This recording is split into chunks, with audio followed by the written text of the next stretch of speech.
It's August. Well, not really. It's September 5th. I'm Miguel, and I'm in Form 12. Well, also not really. Not the Miguel part, I'm really Miguel. I'm just not really in Form 12. Not until Monday, at least. Then I'll be in Form 12. Oh, can I still opt out, Miss Gage?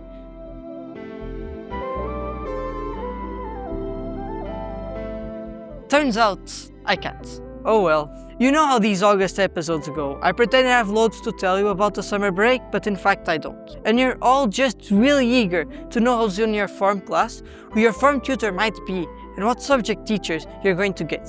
Can I be honest? When you get into Form 12, that does kind of fade away. I'm just curious to know if I'll have any free period ones, so I can sleep in. And by sleep in, I mean wake up bright and early to study. Others might sleep in, not me of course. However, before we move forward to the practicalities, I have one or two things to share with you that happened over the summer. And they are no small things. Clip had 3 athletes representing Portugal in international events, with Luísa Marcelino and Margarida Postiga being called in to play in the Under-16 Division B Eurobasket in Turkey, and Vasco Camacho being called in to be the captain of the Portuguese team in the Under-18 Eurobasket in Romania. Captain of the Portuguese team? That is crazy. You know what else is crazy? Being one of only 2 students to get into the University of Porto with a perfect 20 out of 20. That's precisely what Mercedes Schneider did, getting into management with ease. And with ease, we mean juggling between a professional athlete playing across 2 divisions, representing Portugal in Eurobasket, being a prefect, and also being the class of 2025 salutation. Easy. I'm so happy the class of 2025 is setting such a low standards for us, class of 2026. I hope sarcasm comes across on camera. Moving forward, let's think about the new year then. If the last one was all about the power of words and how we can use them for good, 2025-2026 is the perfect time to focus on impact of our actions. And that's our theme, impact through action. Just as in the previous year, this will be our guiding star across many events and activities, including CBC, Hope and Joy, and Commencement. Commencement. Still didn't get around the idea that I'm the one on stage and not hiding somewhere in the control room, pushing buttons. And talking about that, here are some behind the scenes photos of Commencement we haven't shown you yet. But you don't really want to hear about Commencement. You want to get to action. Here are some clear actions you need to complete by Monday. Action 1. Inaction, or in other words, waiting. iSAMS is closed and the new timetables are updated and prepared. You only get access to it during the weekend, most likely on Sunday evening.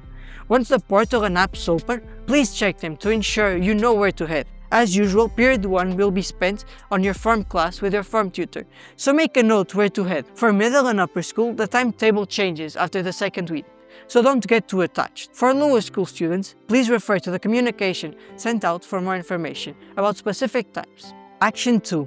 Get your lunch booked. If you have lunch at a canteen, head to our canteen Porto and make sure you have your meals booked on time for Monday. Action 3. Don't waste time looking for your student card or bracelet, as another one will be issued on the first day of school with an updated picture, which you won't complain about. Action 4. Check Clip's Instagram over the weekend for more answers to frequently asked questions and DM the school if you have any other questions. I'm so sorry. I forgot to put my phone on silence. Can we even have these in school this year? Here's something you won't be seeing a lot this year.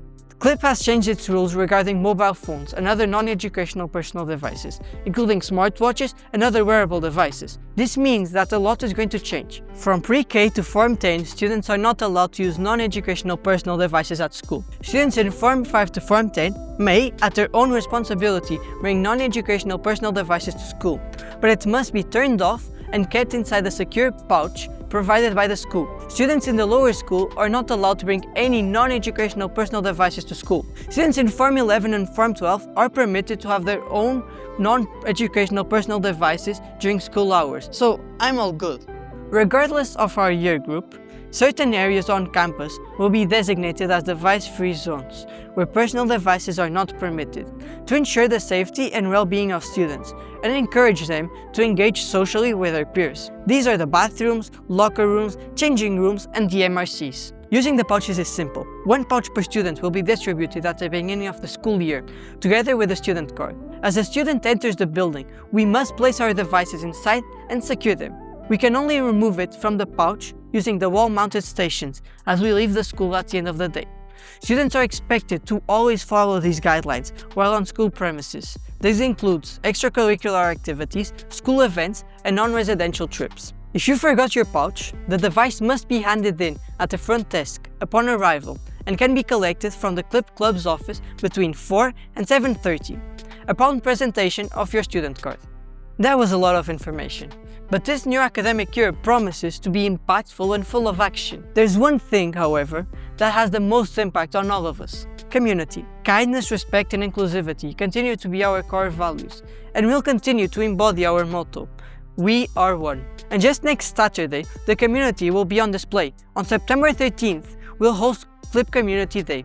So make sure to book your tickets and join us for essential information sessions, good food, and to learn more about Clip, even if you've been here forever. And because this feels like forever, I'm going to go back home. I have a bag to pack and an F1 Grand Prix to watch. The text I have to read says Hamilton and Ferrari should win, but in an act of pure rebellion, I'm going to ignore the script. Can we make the things orange just for a moment?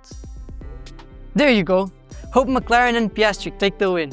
If you're not into F1, just ignore everything I said. Not everything. The part about getting back to school is true. Not that what I said about F1 isn't. Okay, bye.